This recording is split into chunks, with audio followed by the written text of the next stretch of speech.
There was a time where, hey, you put an ad in the paper, I'm hiring, and you could expect a fairly substantial applicant flow, and you could expect that those folks that maybe showed initial interest would follow through the entire process, and if you offered them, they would accept it, and then they would start. Well, because there's such unrest in the labor market, that aspect of the business takes more time and effort than it ever has in the past.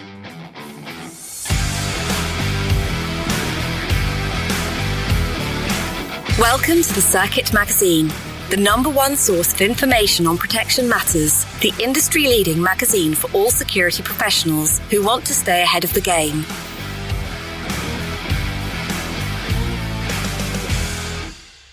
Understanding what manned guarding can teach EP and the wider corporate security sector. Today, we're delighted to be speaking with Tim Keller, former Senior Vice President, North America for Securitas, just 3 months out of the role, and it's a pleasure to catch him to gain insight into this really critical industry. I'm here with Elijah Shaw, and together we're going to uncover this topic.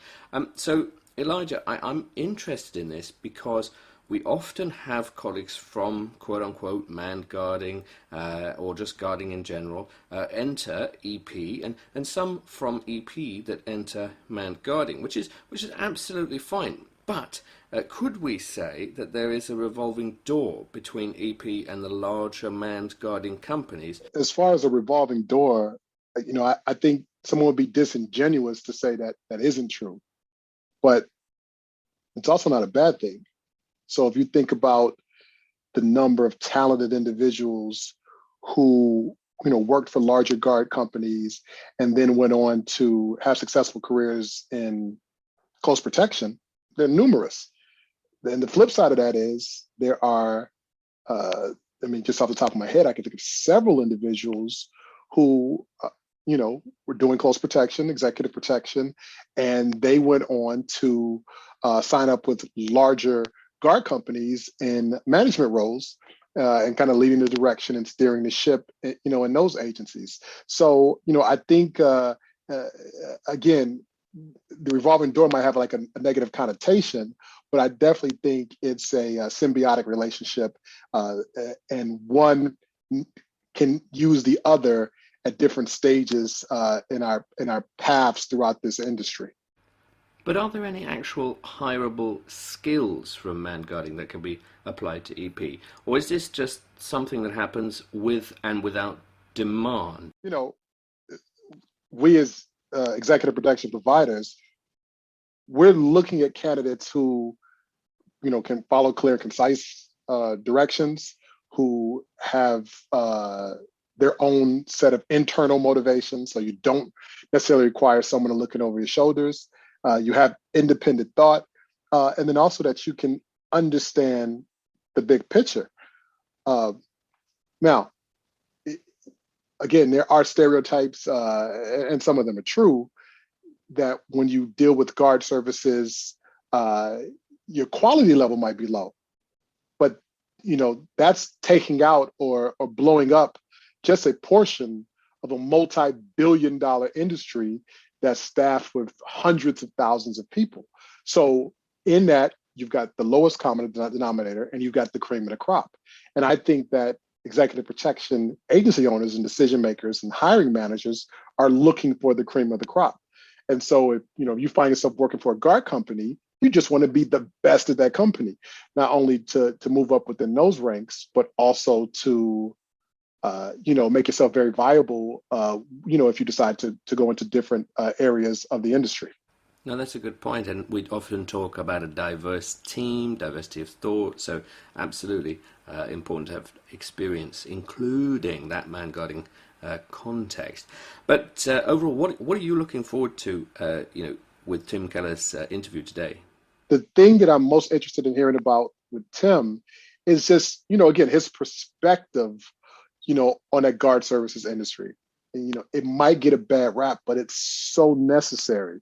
I kind of equate it to the fact that, when people get the opportunity, they take pot shots at Amazon, or you might talk about, Jeff as if, it's a bad thing that he's become so successful and he built this company out of his garage. But Amazon is such a vital part of our lives that you're checking a mailbox and you're upset if you've got a Prime delivery and it's not there the next day. So there's an expectation. And it's the same thing with guard services. You need these talented individuals, men and women, from all across the spectrum, to be at these certain posts or handling these certain specific tasks, or, quite frankly, the world doesn't move. And that's actually an ideal place to hone your skills, because if not there, then where? I mean, there are other avenues, of course, and we have colleagues and friends from the nightclub industry, of course, the usual police and military routes, but it seems an absolutely interchangeable skill set.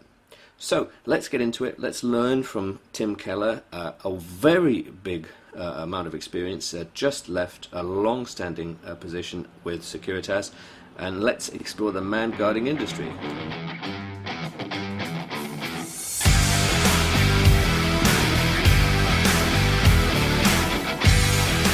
And now, let's meet one of the contributors to the Circuit magazine.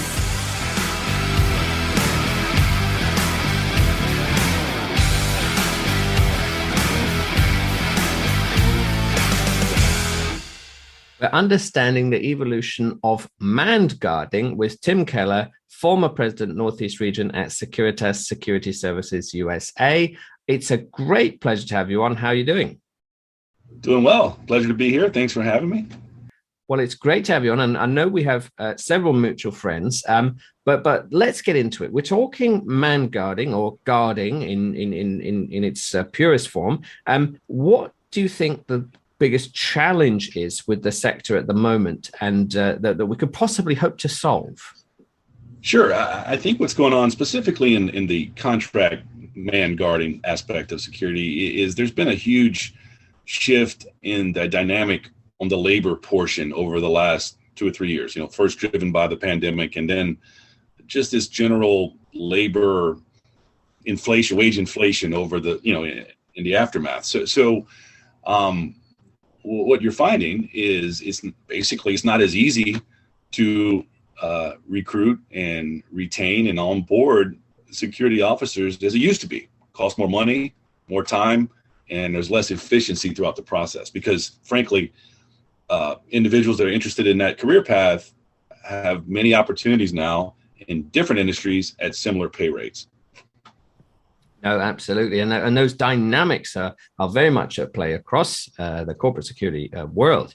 But taking a step back, what about you? Where does your passion for this actually come from? Sure. Well, I mean, I spent a lot of part of my career focused on this topic. There's always, we know manned security is a very labor intensive business. So anytime you can look for opportunities to be more efficient with how you use individuals, in the security space, or combining that with technology or other ancillary types of services, and in the end result to provide a better overall security program, but to do it in a way that is efficient and profitable. That's kind of the space that I play in, and it is interesting. It's easier. It sounds easier than it is to execute. Absolutely. With agency models, it is inherently complex. It's a people business, isn't it? But now my third quickfire question for these things, it normally says, what would you say to the uninitiated? But to be fair, people will be slightly initiated in that our audience is executive protection and corporate security. What do you think then, instead of that, people believe is true, but they really don't understand? What would you say to those people? Yeah, I think where you're coming from in this is, like if you were an individual that says, listen, I want to open up a guardian business, right?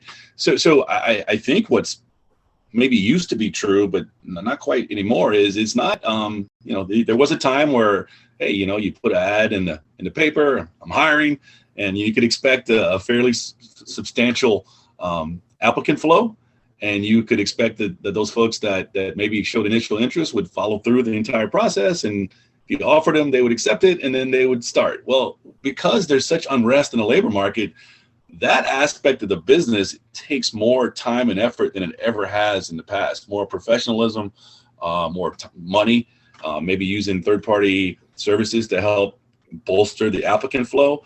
That has become a big focus on the business, because for whatever reason, there's just the labor dynamics. We're seeing folks that show initial interest but drop out along the way, and that means you need more in that initial funnel to keep the staffing levels appropriate, and that wasn't always the case. Okay, well, now that makes sense. And this, at least reported Great Resignation is, I don't know, it's having a ripple effects. If it's a high risk market, it's different to an employee's market. Well, let's touch on that then. Let's touch on that. What do you think is happening with the labor force? Do you think that people have said, "Oh, I am now something different after the pandemic," or do you think they're still in the man guarding space? They're just waiting for the right opportunity? Yeah, I think probably some of both. The pandemic forced some folks in certain industries to change course, right? Just because the available jobs. But specifically in the security space,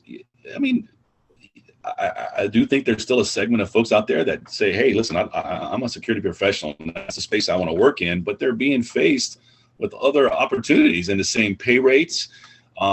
I think the industry, and I've had conversations with regulators about this. Put it in perspective. If you're, entering the workforce and, you have different options, and one requires you to go through a licensing process, and maybe there's delays in the background process. So you can make the same money in industry A or B, but maybe it takes you a month to be able to start working in industry A because there's a license. So I think that there's an opportunity to streamline that, to make it more competitive with some of the other, just because what's going on, other industries have really raised their wages. So it's not a wage differential anymore. So it's really about quality of life.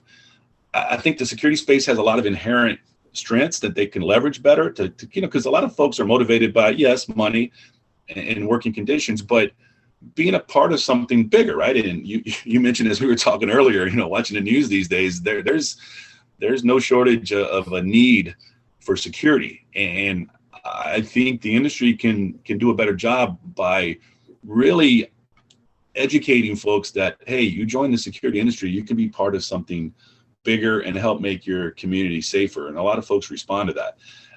So again, the dynamics have shifted, but there are some things I think that can be done to kind of help move folks back and make security a preferred industry of choice for an prospective employee. And I think there are parallels to be made when people say, "Oh, what's the difference working for a private high net worth family and a corporation?" Right? So people ask that. Maybe there's a similar sort of parallel question. How should people who have previously worked in smaller boutique type environments, maybe abroad, how should they integrate themselves into a larger corporate security provider? What's that culture shift like? Yeah, well, it certainly is a shift. They're a larger organization. There's going to be a little more formality, a little more, for lack of a better word, bureaucracy, right? But the flip side is there's a potential to get exposed to a variety of different environments, different types of work functions, and so I think that's the exciting trade-off. Working for an organization where you could be, on day one, working for this type of industry, whether it's healthcare or higher education or something, and then maybe you have an opportunity to work in sports and entertainment or something like that. So it's very high profile. Like, we mentioned that tie to the community. A lot of these job opportunities, yes, you're working for the corporation and ultimately maybe working for a third party client, but you're so embedded in many cases into the community. There's that effect as well, that you're really the eyes and ears that help protect an entire community. And that community approach, I think, is quite rewarding. Whereas maybe it's probably very exciting going to hot zones around the world and doing something rather engaging, right? It's probably quite exciting, but it probably takes its toll. And I think that there will come a time when every security professional or every EP operator thinks, I want a career as opposed to a job. And And I don't mean that in any bad sense. I just think maybe, a lot of boutique firms are very flat. Right. So if someone started as a manned guard, let's say, in a company such as one that you've been part of for a long time, how does that career path look like? How can they hope to get promoted, and where does it go? Yeah, that's a great point, and that is another, I think, clear differentiator between a smaller organization perhaps and a larger. And that career path can take several different directions. Maybe a person just really wants to become a security professional, right? So they can work from an officer to a supervisor to maybe a site manager, all the way to a situation where maybe you end up being a security operations center operator or an intelligence analyst in that kind of environment. There's opportunities to be a global security manager for a particular industry or a particular client. So that's kind of the security technician path. And I've seen that happen in many, many cases. But the other paths, since we are talking about a corporation and a business, there's kind of the business leader path as well. A lot of I've seen folks maybe start as a security officer, become a supervisor, start understanding the dynamics of how the business works, and then maybe become, I'd like to go maybe become a district manager at some point, or I have a portfolio where I'm taking care of several clients. And then you see that path can go on up to, vice presidents and other types of, business leadership. So there is an advantage there. There's different ways that career path can culminate. And I've seen it happen in real life. I know many folks that have started as security officers that are now either very senior security leaders on the kind of the technical security side, or that are business leaders in the organization as well. That's a very positive environment. I really appreciate that, and it's in stark contrast to maybe a boutique firm where the only option is to start your own boutique firm after you've been in one. Which, listen, I have a lot of colleagues that have done that successfully well as well. It's just everyone's has their own goals and wired a little differently, but that's yes, you can take that experience and start your own. And what's great about the security market is I believe there's a place for these different types of organizations. I mean, we talked about it many times. I mean, security is in such demand right now, and it can take different flavors. So what about training and development? Now, beyond, oh yes, one must train and keep a foot and keep abreast and all these CPD points and things.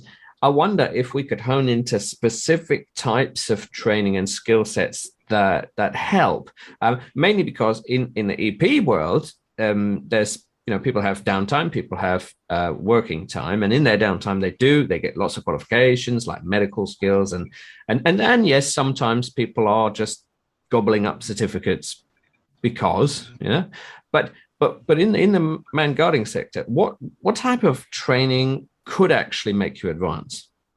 Sure. Well, I mean, one of the things that we saw in the industry during the beginning days of the pandemic and the aftermath was security was often on the forefront of decisions on how do we operate in this new world, right? And that required quite a bit of focus on interpersonal skills, interacting with the public. Think about it. We saw some tragic stories out there where the security was the function of saying, hey, you can't come in here without a mask, or you have to maintain this level of distance in this line. So that required a lot of tact and interpersonal skills, and those skills are transferable, in lots of ways, but they also can help, prepare a person to take a larger role, whether it's managing people or client relationships. So I think that's an important aspect that we've seen materialize and mature in the security industry. And then one of the things that I'm kind of excited about, we're seeing more of a convergence between manned security and maybe electronic technical type security, right? Because we're seeing those work in tandem. Maybe there's a security officer on site, but there's also cameras. Maybe there's some patrol, that's responding to alarms. So all that needs to work together. So I found in my career opportunities to take that security officer and maybe provide some level of initial technical training. Okay, maybe this person is in a position when they're there to reset an alarm, or change the batteries, or just do some task, and that helps gauge. Okay, maybe this person is proficient or has some interest in going down that career path as well. So to kind of take someone who is a trained security officer and maybe say, hey, let's give them some exposure on the technical side. Maybe there's interest and maybe there's some proficiency there that can develop as an additional career path. And that's useful, isn't it? Because I guess on the one hand, you don't have to sit down and, do a diploma in that. But on the other hand, it's just there. It's there for you to try. Yes. And I personally, I do bemoan some people that say, oh, I'm not ready because I have not sat an exam. And I think, well, actually, there's lots of areas you can engage. And there's no degree of tact. No, but like that is a turn of phrase, but there's no like diploma of tact and that type of skill. Right. And it's good you mentioned convergence and, adoption of, identity access management technology or CCTV and things of that nature. To what extent do you think then corporate security is gonna lead in that, or do you think there will always be some sort of power struggle almost with IT? Because I think it's prime time to lead on that.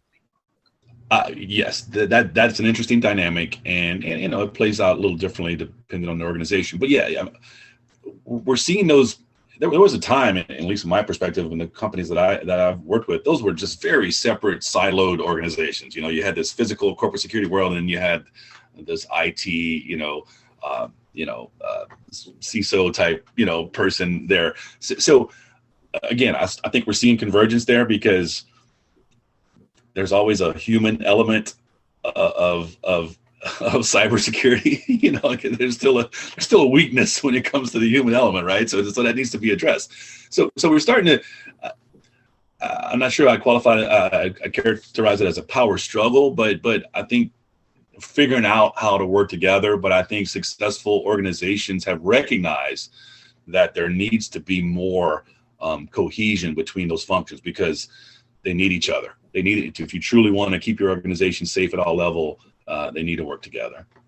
They do, absolutely. And then actually working together can produce some new services. And I've been, running lots of events for some time, and especially over the pandemic, we asked, what are you going to offer, given that people can't be places? And we saw people starting to think, well, if I can't travel, maybe I can offer threat intel, or maybe I can do this and that. What new services or strings to the bow of a private security, physical security provider? What's emerged? What new services are out there now? Yeah, well, I've heard of a couple of things. Number one, the thing that you just talked about. Yeah, we kind of live in this world now where your employee base is not necessarily all in this one office where you know where they are, you can protect it, right? Both protect it from a physical standpoint and from a infrastructure cyber standpoint. So what I've seen is, services out there that give the employer the ability to see where all their employees are at one given time and be able to identify potential threats that maybe affect a certain segment based on, their geolocation or whatever. And be able to deliver a message quickly, right? Because you don't have the luxury. You can't get on the loudspeaker in the building and say everyone evacuate or whatever. You have to figure, know where they are at all times to some degree, and be able to identify threats, whether that's working from home or traveling. On the flip side, you have this huge army of employees working from home, using company systems, sitting, with varying degrees of technology in their own homes. So how do you protect?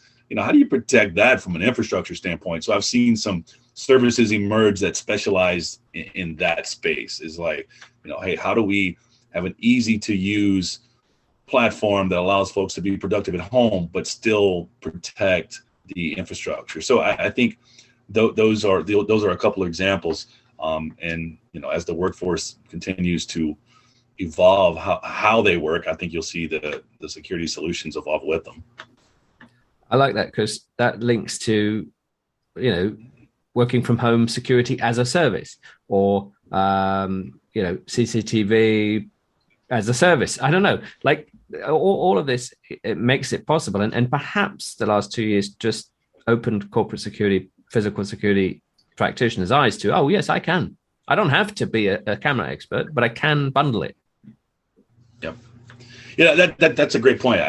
One of the biggest effects from what's going on over the last few years is just what you said. Is, there was a time, you go to certain folks in the security industry, you start talking about the concept of, maybe supplementing an on-site person with either a patrol capability or some sort of remote guarding capability, and that was just in the discussion. Not really, no, it needs someone on site. But what's happened is, we've seen people have been forced to do different tasks remotely than they never thought they would have to, and that's opened the eyes. You couple that with the labor cost increase and some of the pressures in the labor market, and there's a lot more receptive folks out there that are willing to look at, hey, if there's a way that we can do this, maybe that provides more efficiency, maybe doesn't have quite the same reliance on labor, because number one, it costs, and number two, it's hard to get enough good people. Let's look at it. So I think that's a significant shift in the industry that creates opportunity. That makes absolute sense, and it reminds me of a topic I did want to raise with you. Right now, I got fan mail, shall we say? Last time we raised this topic with a gentleman called Mark Fulmer. He was on. Mark. Mark. I know Mark. Right. Well, we asked, what about the possibility of robots, and we thought about how they could augment the existing workforce, not replace. And there was a lot of heated discussion around that, because many people said no, never, ever, ever, and some people say, oh, it's science fiction. To the extent that you can, I mean, are we nearly there? Oh, I think we are there in some cases. I mean, I'm familiar with organizations that use robots and drones for different aspects of security, quality control, even public relations to some degree, so I think we're there. I mean, certainly just the beginning, but, I'm from the opinion that, we're never going to completely, supplement the human aspect of security, right? But the idea is, how do you get the very best people and make sure that what they're doing is focused on the things that have the most impact in protecting your workplace. And if there are ways to utilize technology, whatever the form, to augment what they do, to make them more efficient, to make sure that they can spend their time on the most impactful issues. I mean, I think that's the magic, right? That's the way it should work. And so I don't. Some people think that's a scary thing, or people. No, I listen. Security is and continues to be a security focused business, but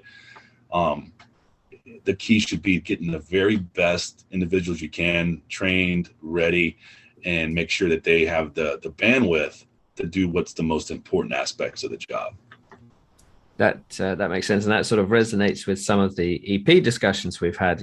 Someone said, well, maybe you will not have a robot bodyguard, but if you're in a hotel room on a penthouse suite, maybe you could station a robot around the corner by the lifts, and it will give you a heads up, something like that,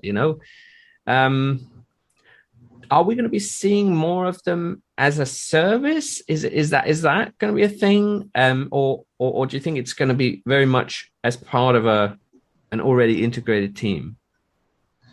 Yeah, I mean, I see all different models out there. There are a lot of organizations that just want to buy the technology and have that as part of their own asset. But then others are like, hey, listen, if you can, I go to you maybe as a security provider, and you tell me what's new. You figure out the best way to help me protect my property. And if that changes, maybe it's a robot today, maybe it's something else tomorrow, or maybe, I want you're the security, expert. You keep track of what's the most effective technologies out there and bring it to me, and then we can implement that into our overall service. So I've seen both models. I guess there's potentially an advantage to either one, but I don't think there's going to be necessarily a blueprint of how it works. I've seen different organizations have different priorities and how they like to leverage technology like that. That makes sense. Yeah, absolutely. And you wouldn't advise someone to have the same as everyone, because then you're not a trusted advisor, are you? Because you're just copying and pasting. So where then do you think mobile guarding, man guarding is sort of headed?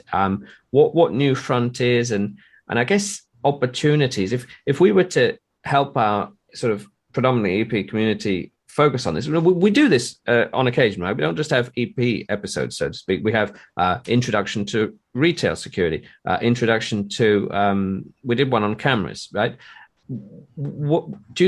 What opportunities do you think there is for collaboration for people with that kind of EP skill set?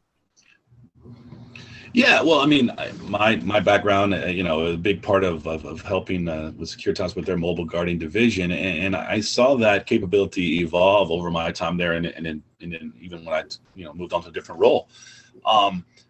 The idea of having security officers on the street in every major U.S. market, or in many cases around many parts of the world, that's a powerful tool. So from an EP standpoint, there's a lot of technology, threat data and things like that. But the idea that potentially you could dispatch a quick response, just another set of eyes and ears, some additional intel in almost any major market in the world to get a photo or a read or a situation report, and that can be powerful. And we've seen that happen.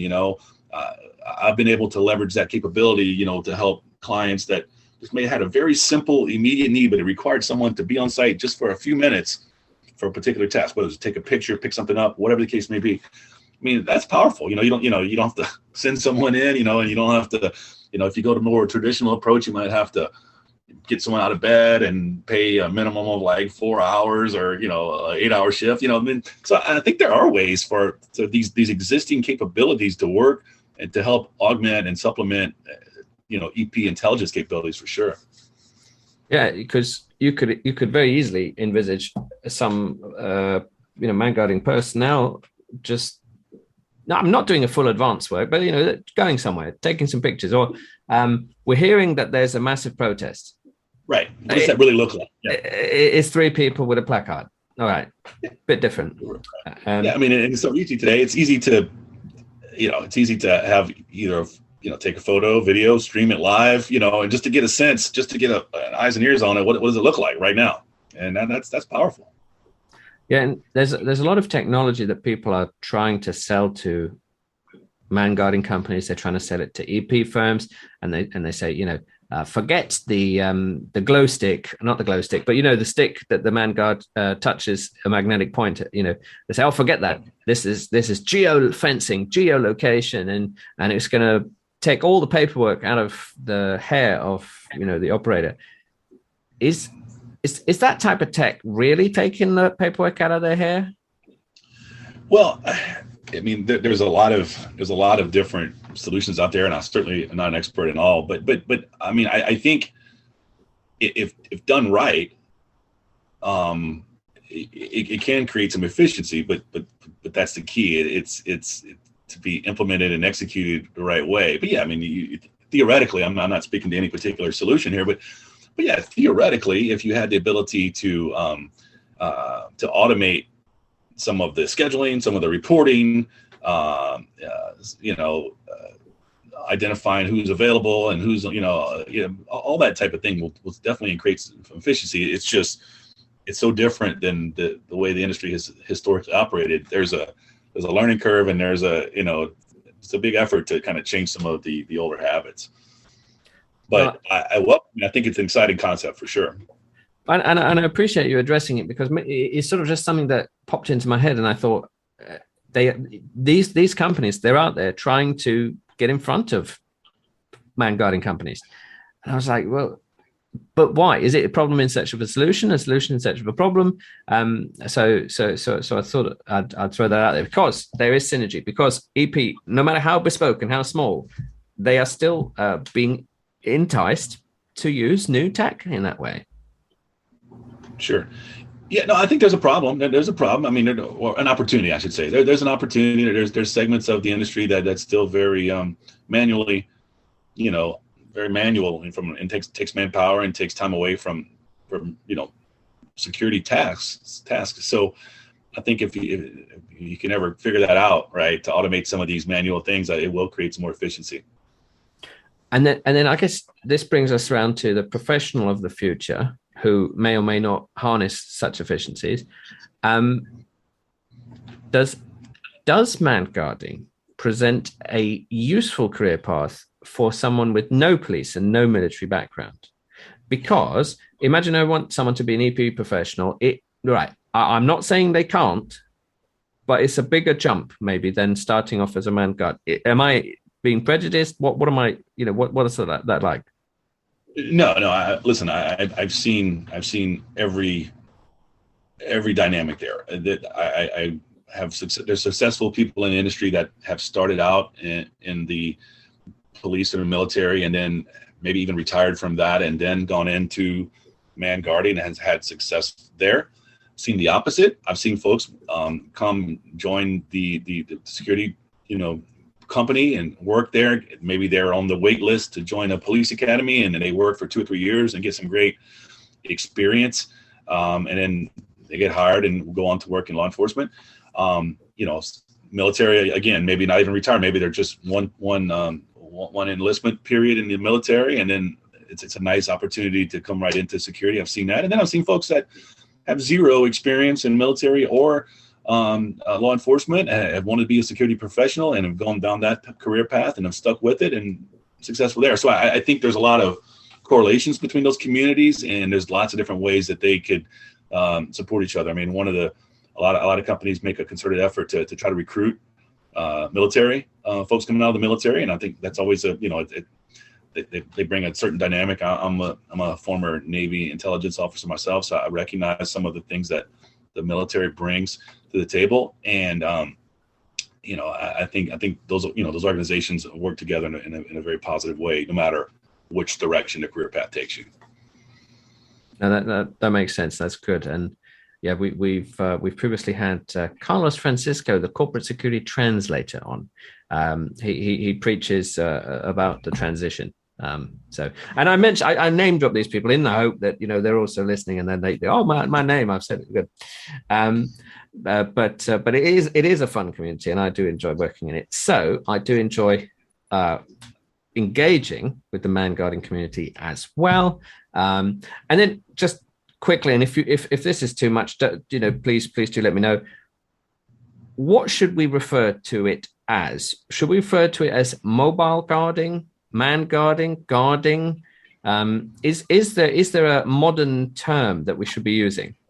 Yeah, and you hear all those terms, and there's been some used in the past that are not very flattering, like static guarding or something like that.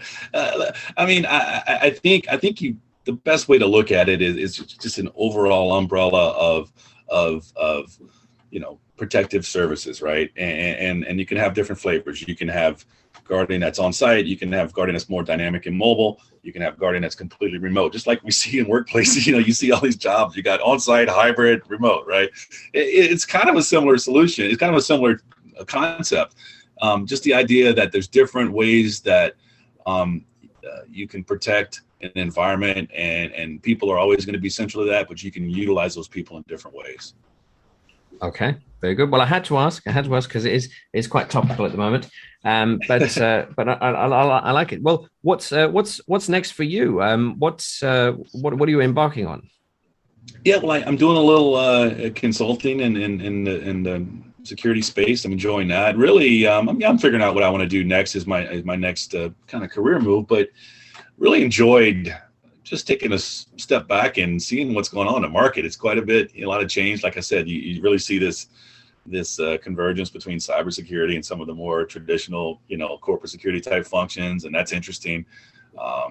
And just what's going on in the world, obviously, it keeps everyone's attention on the security space. So, not sure yet. I've got a few things cooking, but I'm looking forward to the next stage.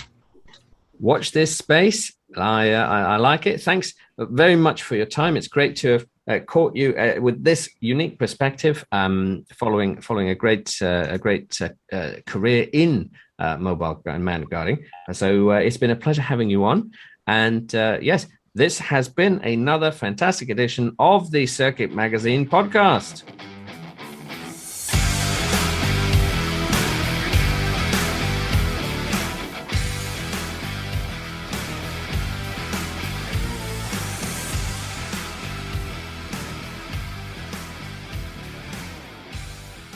Tim Keller, manned guarding and the possible revolving door between EP and the guarding sector. I think he touched on a load of great topics. Of course, he has a wealth of experience. He's just come out of a really long-standing career, so it's great to, he's free to talk to us. But Elijah, what did you take away from today's session? Those are great takeaways. I liked hearing Tim's perspective and the fact that, there was a variety of topics touched, talking about the application of robots and, addressing those challenges of, the repetition that you might find working kind of a manned post. So it was good to hear a perspective like his, because here's a guy who's been there and done that. And that's what I think is what's wonderful about the circuit media in general, whether it's the magazine or the podcast or the different apps, is that we bring in people who are doing it. They're not talking about theory. I got this term that's real world versus textbook. And the textbook is great, but it's those that, have their sleeves rolled up and are actually doing the work. Those perspectives are ones that we should really be interested in hearing. That's right, and I know already I'm going to get a lot of fan mail on the robot topic. And for the record, I am not saying they're going to replace EP. I am just wondering if they could be your buddy, your extra hands. But, it's great to see all the transferable skills and lesson learned. What have you got coming up, Elijah? And as far as me, the biggest piece that I've got coming up that I feel really good about is this advanced course that we're doing. It's the ICON Advanced Executive Protection course. One of I love doing training assignments, putting on training courses. The difficult part is I have to work them around my operational schedule. And as such, I just do these, really short courses. I come in and take this block of time. I call it an information download with the students. But what I did was I committed this year to doing one of my advanced courses. And that's a 10-day course. And I've got a lot of great and guest instructors that are coming out for this course. Mark James, I've got Joe Atura, both guests on the show. And I've got some others which I haven't announced publicly yet. And I don't know if they'll be announced by the time this podcast comes out. So maybe I'll just kind of keep them in wraps, keep those other wraps until the next episode. And I'll reveal that whole list.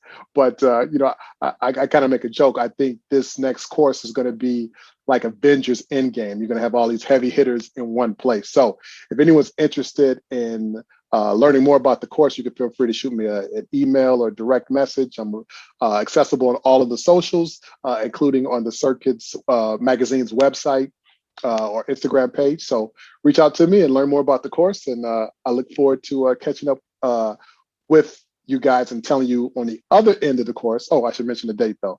The date is September 26th to October 5th. So I look forward, after the course is over, to coming back on and kind of giving a recap and talking about some of the experiences and the great takeaways. Well, Avengers Assemble. That's probably trademarked, probably not allowed to say it. But anyway, whatever. It's going to be an all-star cast and many of the friends of the podcast and far beyond. I've even been treated online to a sneak peek of said speaker. So I'm looking forward to it. Obviously, everyone should get down to see you end of September, beginning October. On the other side of the house, the NABA Protector app and BBA Connect app are doing very well. Would encourage you to download them. It's great for the community. Many people are just posting questions saying, what about this certification? Anybody know? And then an answer pops up. And that's really the beauty of it. Aside from that, there are some social things being posted. Of course, people are away for the summer right now. People are thinking about winding down. If you can, great. And I am, for example. And I think that's a nice angle to see someone's more personable side. Many people on task may not be able to share anything, so on their own private holiday, why not? It gives you a bit of a flavor of their personality, so keep that coming. Obviously, we're looking forward to Q3, Q4, lots of interesting things coming up. I will, of course, be running another one of the Circuit Magazine events for you to attend, and we'll get in a few socials. Personally, I'm in DC on the 20th of August for a meetup, if you're around, and of course the annual Convergence Forum in Phoenix, 18th of August. Thank you very much to Tim Keller, our guest for today. And of course, actually, I should mention this, Alex Sharp, for recommending him to join our podcast today. Man guarding and the possible revolving door, I think, very key in today's economic climate. And I think many people will be looking at expanding business skill sets in both directions. So from Elijah and myself, we have enjoyed speaking with you, and this has been another fantastic edition of the Circuit Magazine podcast. Cheers, everyone.